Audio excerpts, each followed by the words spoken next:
بابا فرید صاحب رحمۃ اللہ علیہ فرمایا کرتے تھے جو چاہتا ہے اس کے دل کو سکون ملے تو وہ اللہ کے گھر میں جھاڑو دیا کرے،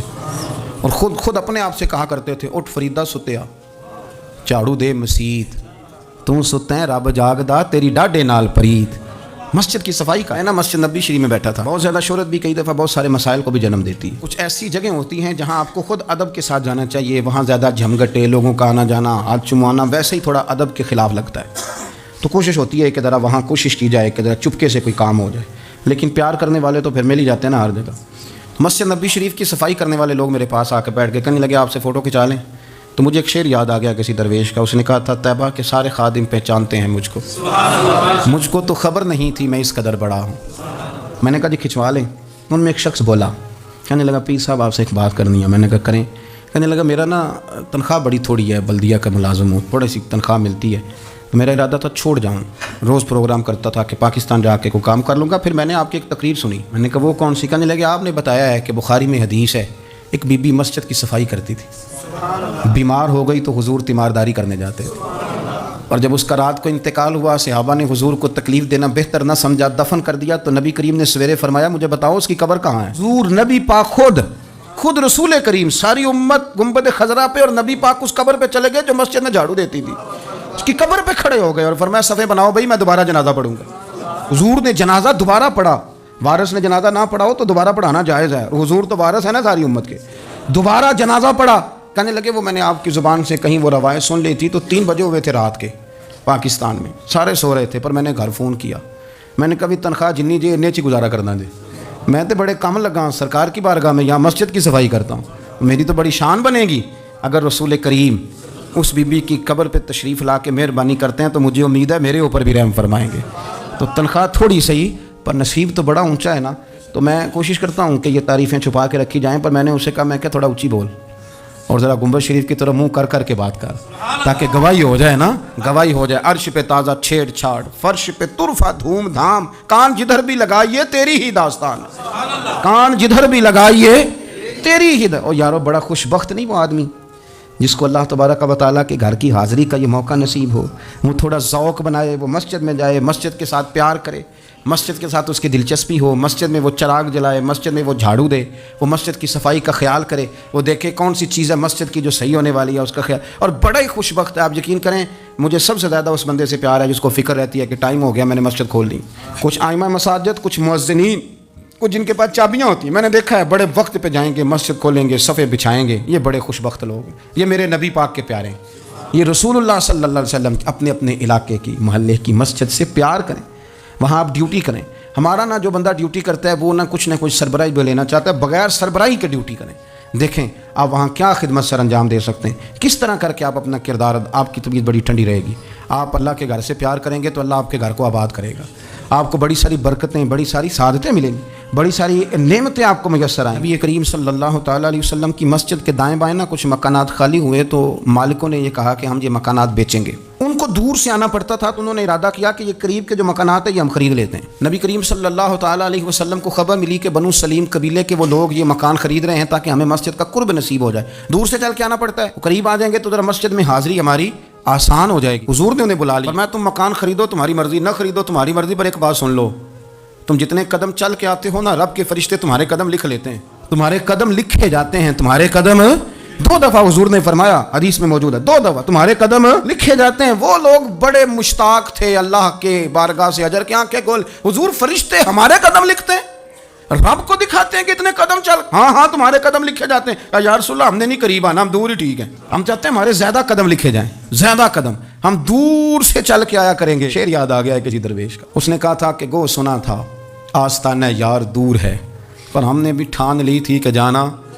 ضرور ہے۔ رسول کریم صلی اللہ تعالیٰ علیہ وسلم کے غلاموں نے مسجدیں بنائیں، مسجدوں کے ساتھ دلچسپی کا رویہ رکھا، مسجد کے ساتھ ان کی وابستگی بڑی مضبوط رہی۔ یہ کریم صلی اللہ تعالیٰ علیہ وسلم نے فرمایا میں نے جنت کے اندر دیکھا کہ کس عمل کا ثواب زیادہ ہے، تو فرمایا میں نے سب سے زیادہ اجر والے جو اعمال دیکھے ان میں ایک عمل یہ ہے کہ جو بندہ مسجد کی صفائی کر کے کچھ کوڑا مسجد سے باہر نکال دے گا، رب کریم اسے جنت میں بڑا درجہ عطا فرما دے گا۔ لیکن یہ تو کام کرے گا کوئی غریب آدمی، ناراض نہ ہونا، مسجد میں جھاڑو دے گا کوئی۔ میں نے اپنے لاہور والے سارے پیر بھائیوں کو بلایا تھا، کچھ دن ہوئے،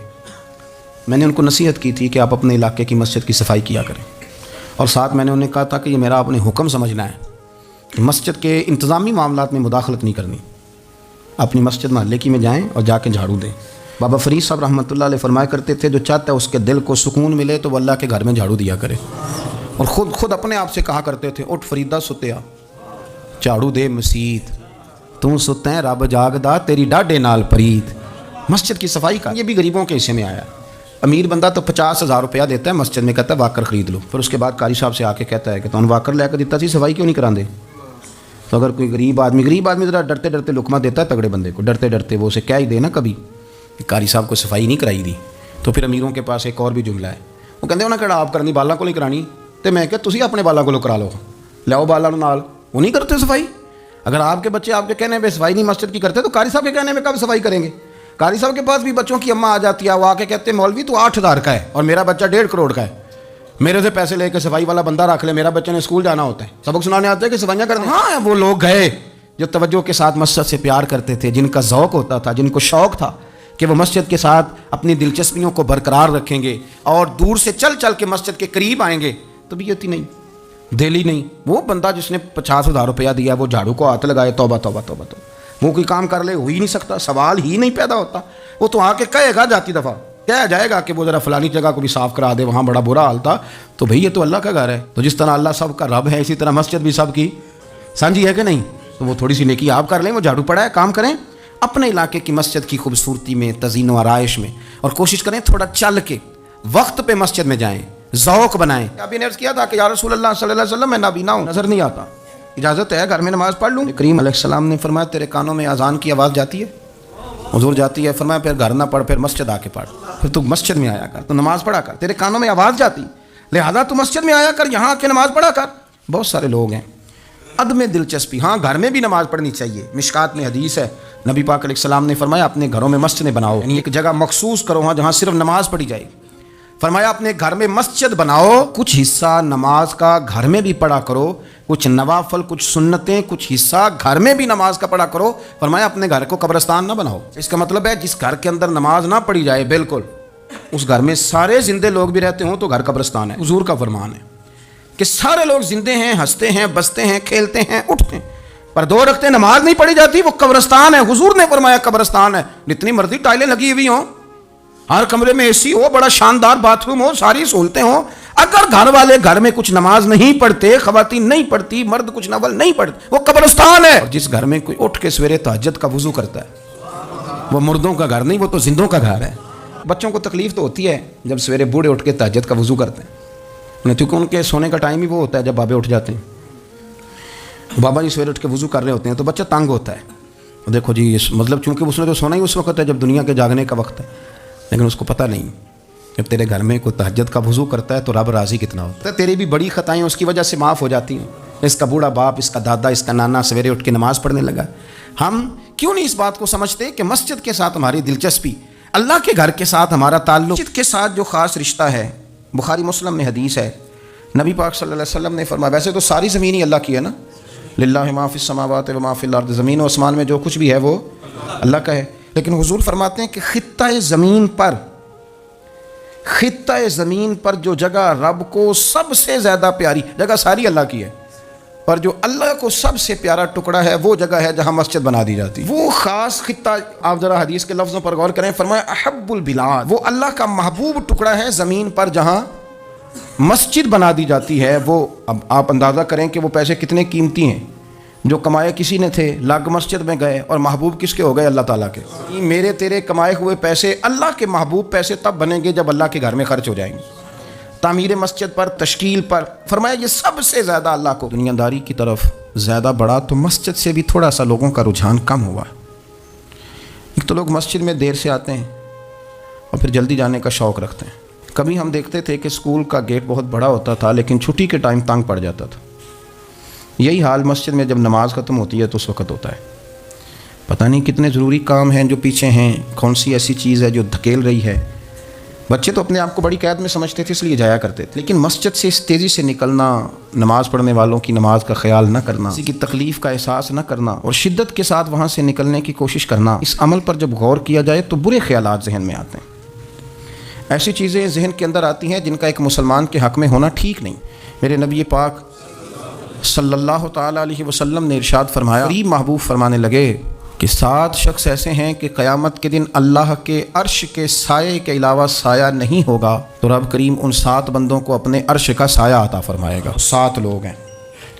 ان میں سے نبی پاک صلی اللہ تعالیٰ علیہ وسلم نے ایک شخص وہ بیان کیا کہ جو نماز پڑھ کے مسجد سے نکل تو جاتا ہے پر اس کا دل مسجد کے ساتھ جڑا رہتا ہے، اس کی طبیعت مسجد کے ساتھ لگی رہتی ہے کہ اللہ کے گھر سے ہو کے آیا ہوں، مجھے دوبارہ اللہ کے گھر جانا ہے، اس کا دل لگا رہتا ہے، جڑا رہتا ہے، وہ انتظار کرتا ہے کب میں نے مسجد میں جائے۔ یہ رویہ نہیں اس کا ہونا چاہیے کہ وہ کہے اوہو سردیوں میں تو بس نماز ہی نماز رہ گئی ہے، اعتراض نہ کرتا پھرے، بلکہ وہ اس کا دل جڑا رہے۔ مسجد کے ساتھ جو خاص رشتہ ہے کہ سرور کائنات صلی اللہ تعالیٰ علیہ وسلم نے مسجد نبوی شریف کی بنیاد رکھی، مسجد کے لیے حضور نے خود بنفس نفیس تعمیر میں حصہ لیا، حضور پتھر اٹھا کے لاتے، مسجد کی تعمیر میں کام کرتے۔ حضرت سیدنا ابو ہریرہ رضی اللہ تعالیٰ عنہ فرماتے ہیں ہم ایک اینٹ اٹھا کے لاتے تھے تو حضرت عمار بن یاسر رضی اللہ تعالیٰ عنہ 2 اینٹیں اٹھاتے تھے، تو جب وہ اینٹیں اٹھا کے لا رہے تھے تو ان کے کپڑوں کو کچھ مٹی لگ گئی، تو جس طرح انسان کسی بچے کو شاباش نہیں دیتا اور کبھی کسی بچے کو مٹی لگ جائے تو اس کے کپڑے نہیں جھاڑتا، سرور کائنات صلی اللہ تعالیٰ علیہ وآلہ وسلم نے جب دیکھا، یہ بخاری کے لفظ ہیں، سید عالم علیہ السلام نے جب دیکھا کہ حضرت عمار بن یاسر کے کپڑوں کو مٹی لگ گئی ہے تو حضور صلی اللہ علیہ وسلم قریب گئے، صحابہ فرماتے قربان جائیں، حضور نے اپنے دست مبارک سے ان کے کپڑوں کی مٹی جھاڑنی شروع کر دی۔ گویا مسجد بنانے والے مزدور کے ساتھ نبی پاک علیہ السلام کی اتنی دلچسپی ہے، اگر اس کے کپڑوں کو مٹی لگ جائے تو حضور اپنے ید اللہ والے ہاتھوں سے وہ مٹی صاف فرماتے ہیں۔ کوشش کریں کہ مسجد کے آپ قریب آئیں۔ حضرت تمیم داری رضی اللہ تعالیٰ عنہ میرے نبی کریم کے صحابی ہیں، انہوں نے سب سے پہلے مسجد میں آ کے چراغ جلایا تھا، اتنے راضی ہوئے میرے نبی پاک، اتنے راضی ہوئے، فرمایا تمیم تو نے مسجد میں چراغ نہیں جلایا، تو نے تو اپنی قبر روشن کر لی ہے، اور فرمایا تم نے تو مکمل نور حاصل کر لیا۔ اور خاص حضور نے ڈیوٹی لگائی سیدنا بلال حبشی کی، وہ مسجد کا خیال کرتے، مسجد پہ توجہ دیتے، مسجد نبوی میں کون سی چیز کہاں کس انداز میں کرنی ہے، حضرت بلال وہ خدمت سر انجام دیتے۔ نبی پاک علیہ السلام مسجد کے لیے مختلف اوقات میں مختلف احکام جاری کرتے۔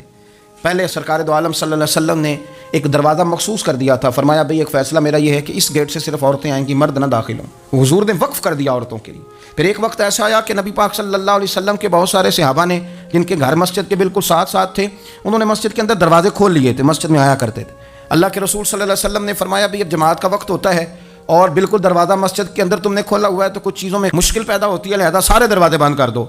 ایک دروازہ کھلا رہے، اور وہ ہے جناب ابو بکر صدیق کا، وہ آج بھی کھلا ہے مسجد نبوی میں، اس کو وہ دروازے کو بند نہیں کرتے، کبھی ضرورت ہو تو وہ آگے کوئی کنات لگا دیتے ہیں، دروازہ وہ ہمیشہ کھلا رہتا ہے اس لیے کہ اس کو میرے نبی پاک نے کھولا ہے، وہ دروازہ کھلا رہتا ہے۔ حضور نے مختلف اوقات میں مسجد کی تزئین و آرائش میں، اس کی وسعت میں دلچسپی کا اظہار کیا۔ حضرت بلال جھاڑو دیتے، آنے والے لوگوں کا خیال کرتے، مجھے کیا لینے دیں، اس کو سیاسی نہ رہنا سمجھیں، مجھے کہنے دیں، اور میں بہت ساری احادیث اور بہت ساری سیرت کی کتابوں کا نچوڑ ایک جملے میں بیان کرتا ہوں۔ مسجد نبوی ایک پارلیمنٹ ہاؤس کا درجہ رکھتی تھی، اسی میں سارے فیصلے ہوتے تھے، اسی کے اندر کافروں کے ساتھ جو معاملات تھے وہ طے ہوتے تھے، اسی میں ہر چیز سیٹ ہوتی تھی مسجد کے اندر۔ ہماری سیاست ناپاک اس لیے ہوئی ہے کہ ہم نے مسجد سے باہر نکال دی، جب تک یہ مسجد کے اندر تھی وضو کر کے لوگ بیٹھتے تھے، قرآن پاک کی آیات بیان کر کے اپنا موقف بیان کرتے، بڑا صاف ستھرا نظام چلتا تھا۔ امیر المومنین کا پارلیمنٹ ہاؤس مسجد ہوتی تھی، وہ مسجد میں بیٹھ کے سارے کام کرتے تھے، اور مسجد کے پاکیزہ ماحول کے اندر سارے کام مکمل کیے جاتے تھے۔ حضرت سیدنا بلال حبشی کی ڈیوٹی تھی، جن لوگوں نے مسجدیں بنائی ہوتی ہیں ان کو مسجدوں سے پیار بھی بڑا ہی ہوتا ہے، اور میں اکثر آئمہ مساجد کو میں نے دیکھا ہے، امام صاحب نہ بیچارے پہلے انہوں نے بندہ تلاش کرنا ہوتا ہے جو ان کی جگہ پہ نماز پڑھائے، پھر انہوں نے کہیں جانے کا وعدہ کرنا ہوتا ہے، پھر وہ 15 فون کرتے ہیں فلانے کے پاس چابیاں وہ لے کے جماعت کرا دینا، بڑا پیار کرتے ہیں مسجد سے بڑا،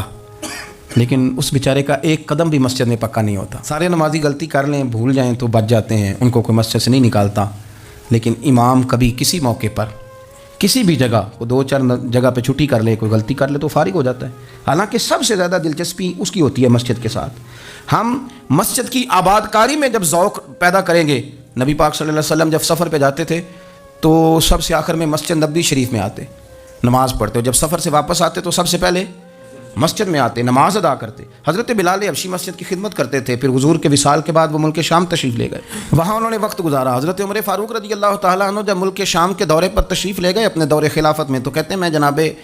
بلال حبشی سے ملنے گیا، تو کہتے ہیں حضرت بلال نے سب سے پہلے مجھ سے پوچھا کہ بتاؤ میرے نبی پاک کی مسجد کا کیا حال، فلاں کونے کی کیا پوزیشن ہے، فلاں جگہ اب کیا حالات۔ وہ فلاں جگہ سیدہ عائشہ کے حجرے کے پاس فلانا کام ہونے والا تھا، اس کی کیا پوزیشن ہے، ایک ایک چیز کے بارے میں پوچھا۔ کیا خوبصورت فرمان ہے حضرت عبداللہ ابن مسعود کا۔ آپ فرمایا کرتے اللہ کا کوئی بندہ جب مسجد میں کسی مخصوص جگہ نماز پڑھتا ہے نا، جب وہ کچھ دن نہیں آتا تو مسجد اس کا انتظار کرتی،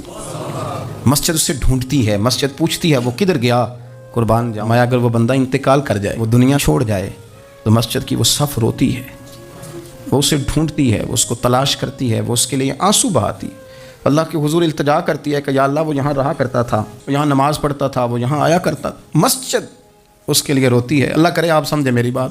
کسی کو بیٹے رو رہے ہیں، کسی کو بیٹیاں رو رہی ہیں، کسی کو وہ لوگ رو رہے ہیں جن کی ضرورتیں پوری کرتا تھا، اور یہ جو مسجد سے پیار کرنے والا تھا، مسجد کا نمازی، اس کے لیے مسجد کی صف، مسجد کا مصلی آنسو بہاتا ہے، اے مالک وہ کہاں گیا جو یہاں نماز پڑھتا تھا، مجھے بتلاؤ۔ جس کو مسجد یاد کر کے روئے گی، پھر اس کی قبر پہ اللہ کتنی رحمتوں کا نزول فرمائے، پھر اس کے اوپر کس قدر کرم کی برکھا برسے، اسے کس قدر نوازا جائے گا جس کے لیے مسجد روئے گی۔ تو مسجد میں جب آپ آتے ہیں تو مقصود یہ ہے کہ میں اس جگہ جا رہا ہوں جسے رب کریم نے اپنا گھر قرار دیا ہے۔